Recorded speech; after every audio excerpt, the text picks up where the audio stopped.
Hi everyone, this is May Duldala with YesFinanciallyFree.com, and today I am live talking about a summary of From Third to First, this book by Kuan, The Singapore Story, 1965 to 2000. And look how thick this book is, over 700 pages, almost 800 pages. So I'm going to summarize it for you in 10 minutes. A little bit about myself. My name is May Duldala. I live in Waikiki, Hawaii, with my husband Jamel and our 8-year-old son Jordan. Back in 2011, I had over $40,000 of credit card debts, but I paid it all off by 2016, and ended up quitting my job. I worked at a bank here in Hawaii.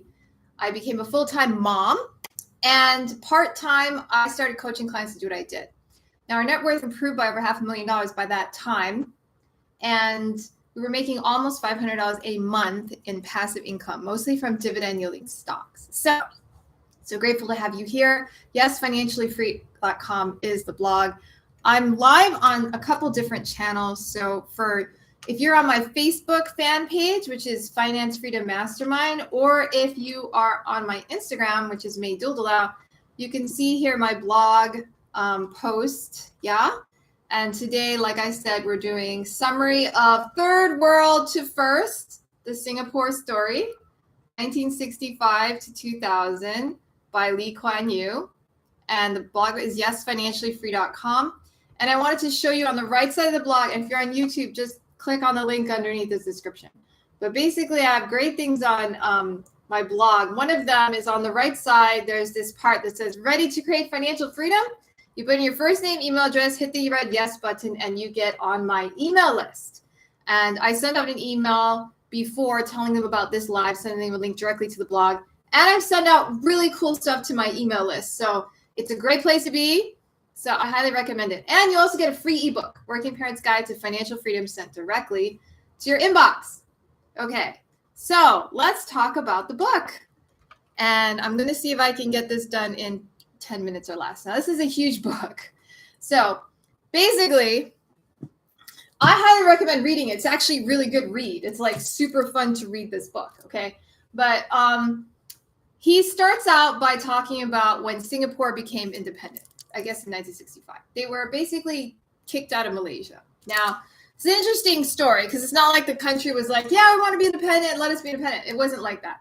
They actually didn't want to be independent, and they got kicked out of Malaysia. So he had to create a stable country for Singapore. That was now like, thanks for the like, by the way, on YouTube. Hi, Andrew. Yes, nice to see you. Sorry, didn't see you till now. Okay. So here we go.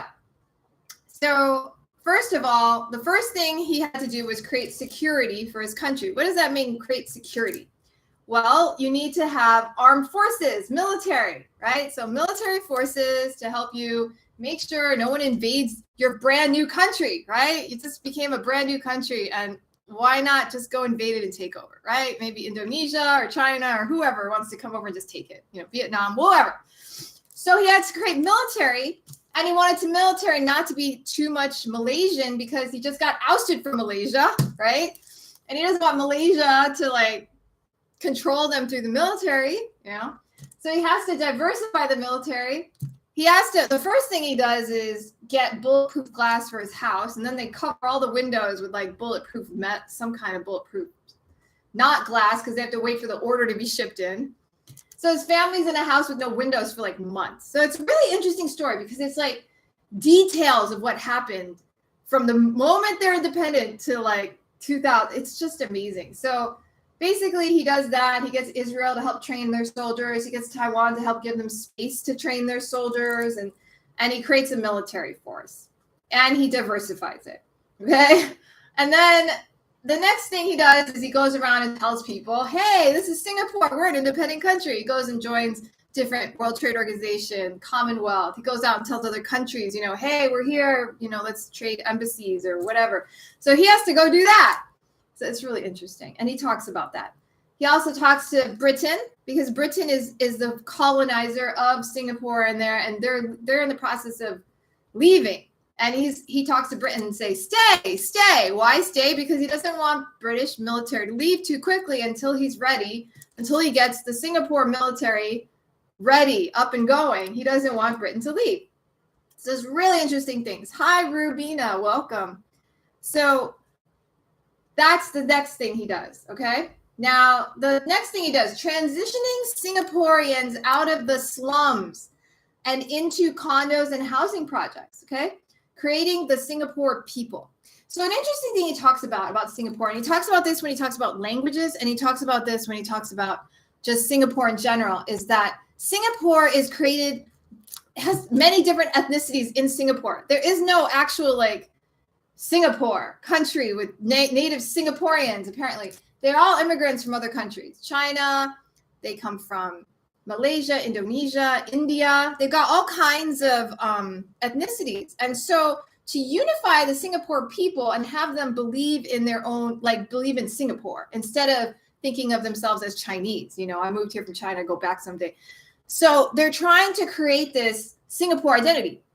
And it all ties in with getting them out of the slums and getting them to housing condos. So he feels that if everyone owns their own home, they're going to identify that place that they own their home as their home. So if all Singaporeans have a home, then they'll be able to say, Singapore is my country. It's actually very brilliant what he thinks. So he creates this. So he goes through and he talks about the slums in Singapore. They had literal places in Singapore with no water, no electricity. Okay, they were slums, all right? And people were living there and they had to transition out and become, and you know, have electricity and housing and all kinds of things. Quite a challenge, you know. Would you want this challenge given to you all of a sudden? Like, what a challenge. So he talks about how he did that, how he created housing, how he created the ability for Singaporeans to save in their pay. They have paychecks, they have this allotment taken out of all their paychecks, and one part is medical and one part is retirement, but one part is housing, saving to buy your own house, which is a unique thing that Singapore does. We don't do that in the United States. We totally should, but we don't. So anyway, so that's one of the things there. He talks about how he eliminated government corruption and reduced crime in Singapore. This is also very interesting. He basically makes everyone's salary in the government high enough so they don't get bribed, right? Pay your government workers well. Then they won't need to get paid from the people bribes, all right? So pay them well, and then make sure everyone is accountable to the laws, including himself, which he was under inquiry once for buying a house in a project, and he ended up going on public trial, and he was cleared, but he was part of an inquiry. So everyone in the government, including all the government officials, need to be accountable to the law. Now, there's one incident where he talked about people from foreign countries need to be accountable to the law. He talks about this boy from the United States, very famous boy. I forgot his name right now, but he came to the United States. He did some kind of a crime, and he was caught by the Singapore police. He was going to be caned, hit with a cane, and he had to pay a fine. Now, he always puts the caning in for criminal punishment because he says, Lee Kuan Yew says, caning is actually something people don't want more than paying money. It's like humiliating, and they will not commit a crime just because they don't want to get caned. And this is especially true because when this American boy was going to be caned, President Clinton reached out to the president, Lee Kuan Yew, and said, please don't cane him, you know? So he has this request from the president of the United States not to cane this boy, right? And he says what they ended up doing was they still caned him, but they didn't cane him as many times as they were going to. They just caned him less, but they were still going to cane him because the point is he has to follow the law, and you have to be punished the same way that Singaporeans are punished in the same country. And this is how he reduced crime and how he reduced corruption. So how do you make, and then the next thing he did is he also made Singapore green and very clean. Now, some of the Singaporeans, like they said, a lot of Singaporeans were in slums. They had bad habits like spitting and smoking and all kinds of stuff. So what they ended up doing, and chewing gum, they ended up eliminating chewing gum. And that's because people stick gum under desks and stuff, and they do that in the United States. I think it's gross. And they thought it was so gross they banned gum, which is like, okay, whatever. Anyway, so they create these. They wanted to make it green. They wanted to make it clean. He actually studied how to create more green parks, you know, how to plant more trees, what kind of plants would work in Singapore's climate. And he created a whole staff and a whole program, and he made Singapore green. Getting Singapore to attract foreign industry. This was a big one. He created incentives for foreign industry to come. He made sure his employees could speak English, that they are well educated, that they are easy to teach new skills. They are high technology education. He wanted to make sure that high tech companies could come to Singapore. He also created a foreign exchange center in kind of like a money exchange center in Singapore. So when the rest of the world goes to bed, Singapore is awake and they can still transact in Singapore, which attracted a lot of banks. And he talks a lot about that, how he created a financial center. Definitely check out the book for that because it's very interesting. He talks about how they avoided several currency crises because certain financial institutions wanted to join Singapore, come and do business, and they weren't allowed because they had too lax.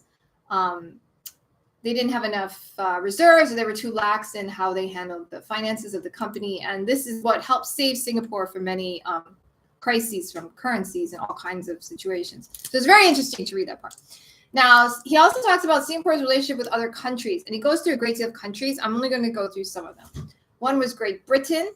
Great Britain he talks a lot about because Great Britain used to be the colony. It colonized Singapore before, and it was in charge of Singapore. So, and he grew up under the influence of the British. So he talks a lot about the British, how he went to try to keep keep their armed forces in Singapore when they became independent, and other things about Great Britain. So he talks a lot about that. African countries and colonialism. He talks about African countries because he joined the Commonwealth and he met a lot of African presidents. And it was very interesting because one of the main things he said, which I thought was very fascinating, is that when you have a colonized country and you want to give them independence, if you just give them independence straight out without any support, without any military support, without any kind of help, and if you don't slowly transition out, the likelihood of a government succeeding is very low. Okay. And there'll probably be a coup by some military dictator who will just trash the government, be very violent, and force the country back like hundreds of years toward development and to the detriment of all the citizens there and the economic growth and everything. So it was very interesting. He says that theme over and over. It's not just with Africa. It's the same with India, Pakistan, he doesn't really say it for Vietnam, but various other countries he talks about that. It's very interesting. He talks a lot about Southeast Asian countries.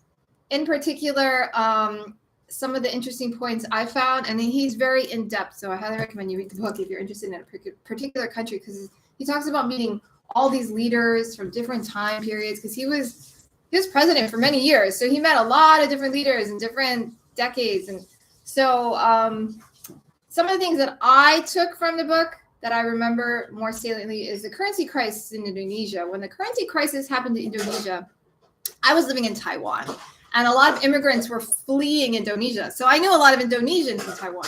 There was just a lot of them. And I talked to many of them. And one of them worked at a bank in Taiwan, much like I worked at a bank here in Hawaii. But the bank shut down, like all the banks shut down. The economy basically shut down. And so they had to leave Indonesia because there was no work, there was no economy.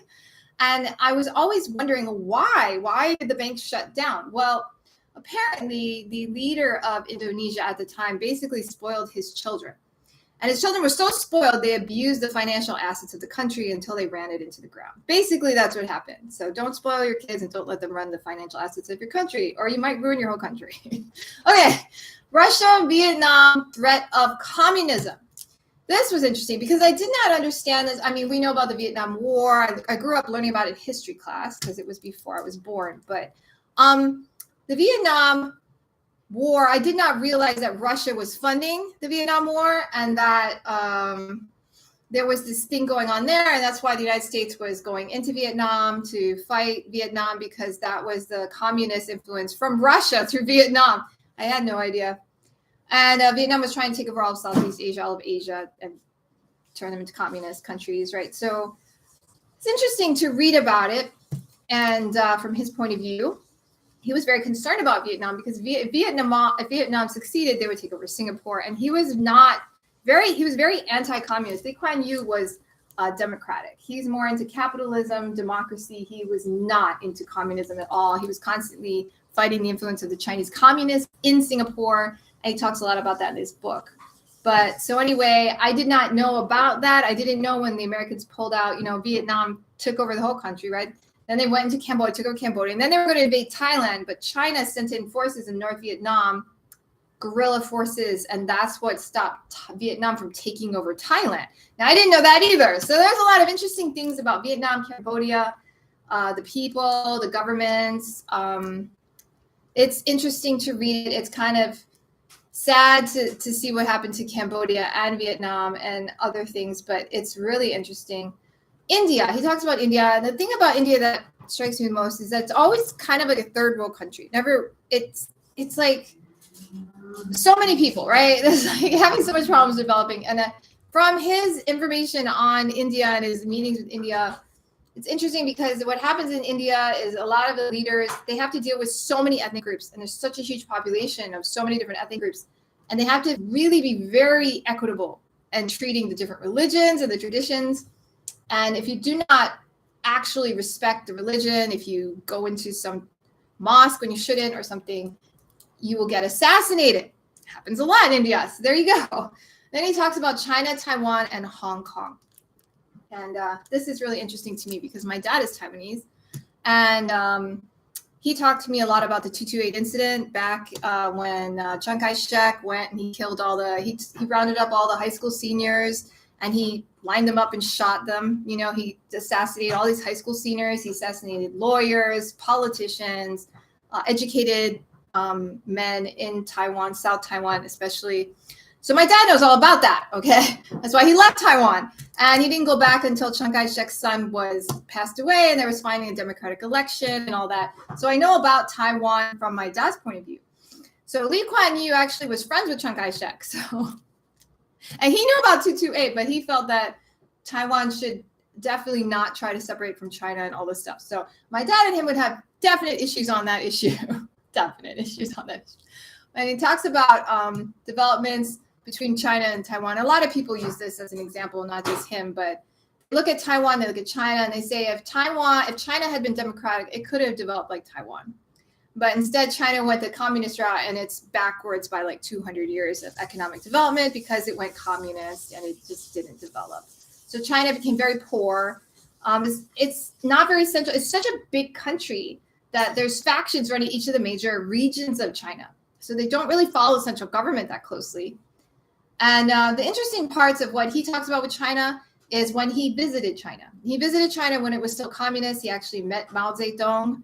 And it's interesting to hear his description of him and the description of the people and how they were kind of acting like puppets and they didn't really show their true personalities or whatever was going on there. And then after a while, after the communist regime ended and then they started becoming more capitalist, then people started acting like normal people. It's like they weren't puppets anymore. And he talks about how each visit he went, the people and the culture and what he saw. It's just very fascinating to read it. Talks about Tiananmen Square, and how he thought it was very terrible that they sent tanks and troops to stop a student protest and the violence from that, and Hong Kong and how Hong Kong panicked about the Tiananmen incident. And he also just discusses Hong Kong's being reintegrated into China, what British did, what they were doing at the time. So it's very fascinating. I'm going to end on Japan and then I'm going to be done. He talks about Japan. Now he remembers Japan and the brutality of Japan. So maybe if you lived in Taiwan, you'd have different views of China. Who knows? But anyway, in Japan, when the Japanese occupied Singapore, Japanese were known to be extremely ruthless, right? They killed tons of people. Everyone in Asia who was in it, everyone knows that, okay? So during World War II, they just slaughtered people left and right. And they found these mass graves of Singapore people in Singapore. So one of the first diplomatic missions that this president of Singapore had to do was go to Japan and ask them for an apology for killing all these people in Singapore, which must have been very interesting diplomatically to do. So anyway, he talks about that. It's really interesting to hear him talk about how he had to go to, how he did this visit and ask them for an apology. And he talks a lot about, when he talks about Japan, he talks about how they never really apologize. Maybe they do later, but it takes them a long time. They don't really say that they feel bad or sad about what happened, but they don't say they're sorry. It's like interesting how we keep talking about that. But Japan, And he talks about the personality of Japan. He talks about the leaders that he talks to, visits with, they visit him. And it's very interesting because he talks about all of these leaders, whether it's United States, Japan, or anyone, talks about personalities, what kind of character they have, what they talk about, what they do, what they eat, what they drink. It's just interesting. So I highly recommend you check out this book. And so if you're interested, read the summary, click on the link, read the book yourself, leave a comment, share it with your friends and family. Like my channel if you're on YouTube. Thank you so much for being on, Andrew. Aloha. And if you are on